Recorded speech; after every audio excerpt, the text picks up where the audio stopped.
The question of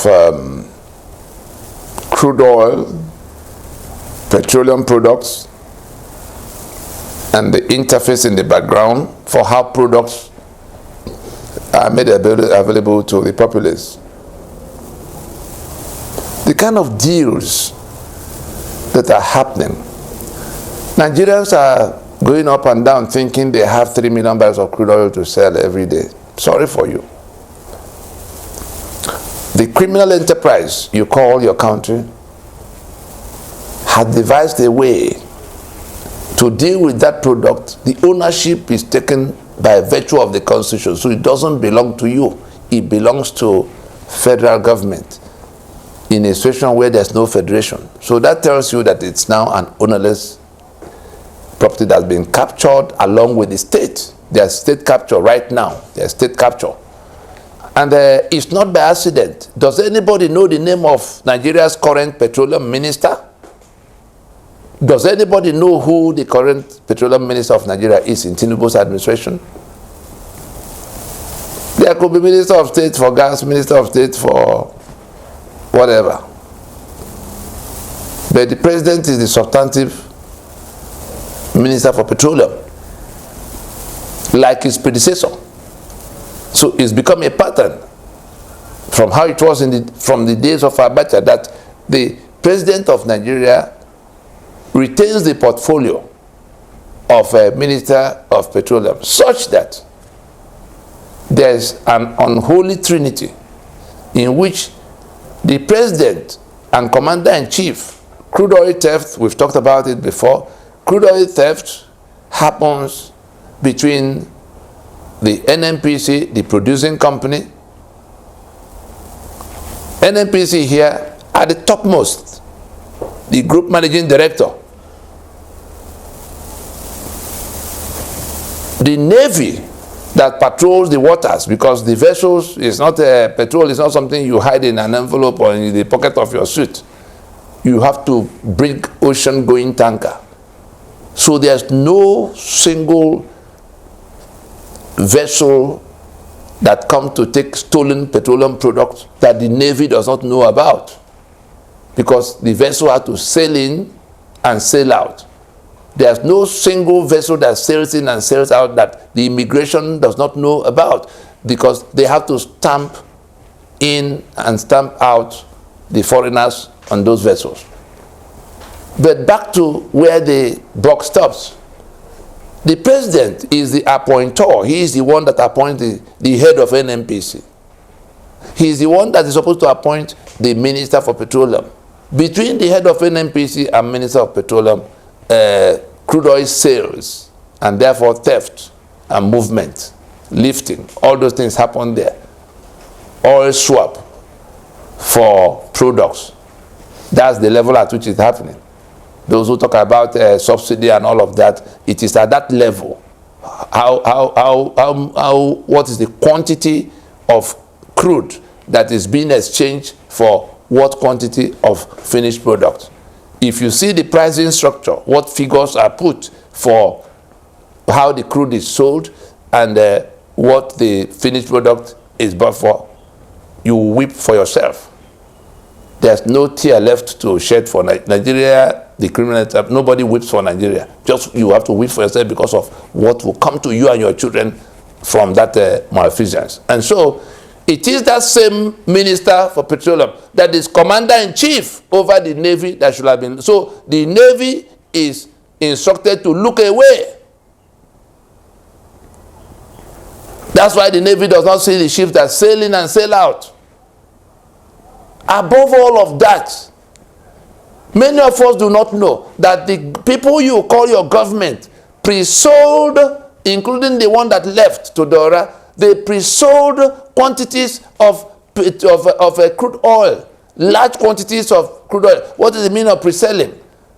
The crude oil being pumped out by Shell and Mobil and Chevron today, most of it have been sold. The money have been collected up front and spent in frivolous things, such that Nigeria is struggling to, the production is just to fill the order for the monies that have been paid. We remember, it was on the front page at the time, when as far back as Kachiku, Ibe, as minister, as Minister of State for Petroleum, as far back as that time.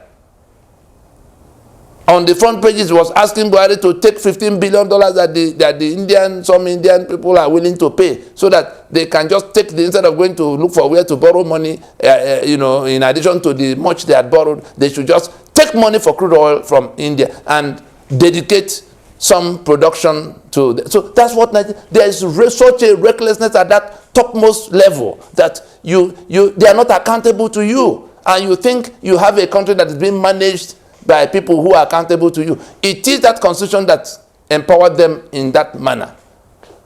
And the people who ought to be asking questions in these things, everybody is paralyzed by their own participation in the crime that Nigeria has become in all its departments.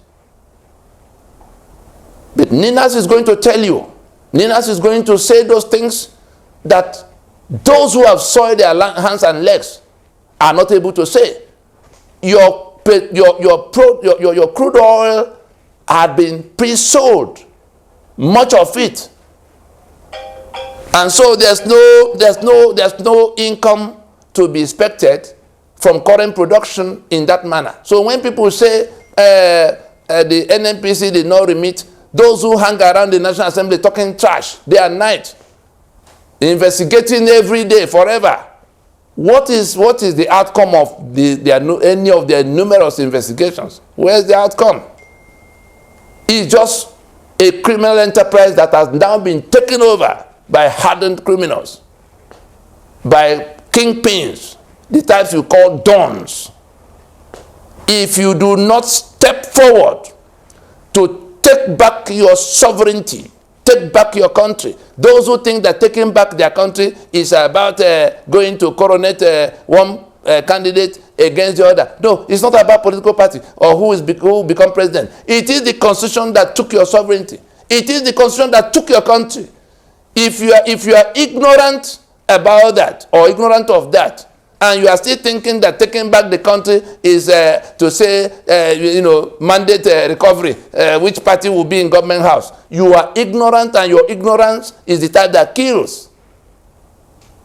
The constitution must be brought down if the peoples of Nigeria will recover their country, their sovereignties that have been hijacked by that constitution. We do not know how else to say it, but there's knowledge, abundance of knowledge that can banish the ignorance that has been responsible for the rest of the things going on, whether it is the fear or the terror that government visits on those who do not know. But if you can find the discipline to come to learn from Ninas, get on YouTube, just type Nina's voice. You will see more than 300 broadcasts. Any 3, any 5, even any one of those broadcasts, you settle down 10 minutes, 15 minutes. If you take any 5, say, look, today before I do any other thing, let me look at this, let me select randomly. You will see that you will want to go back to find out more and more, because everything you knew about Nigeria was a lie. It doesn't matter how old you are. It doesn't matter how many PhDs you have. It doesn't matter how many times you've been in government, governor, senator. They don't know. These people don't know. The ones that know are dishonest. There's some profit they're making from keeping quiet. There's some participation. Their husband is president, or their cousin is minister, or their nephew is senator. That's the kind of thing you see. Or it is the turn of their their senatorial zone to produce governor, and there's a friend that these are settlement schemes, and the system has remained, built on an elaborate, complex settlement scheme, in which people know that something fundamentally wrong is ongoing, that the people are dying in their millions, destinies are derailed and destroyed in millions, but they won't say or do anything. But that is now over, because what Ninas is doing is already beyond recall. It's not if there's nobody, there's no one person or 10 persons you can go and approach now to say, hey, let's stop and do it differently. No, it's already, it took 20 years, like submarine sailing to the enemy's harbor.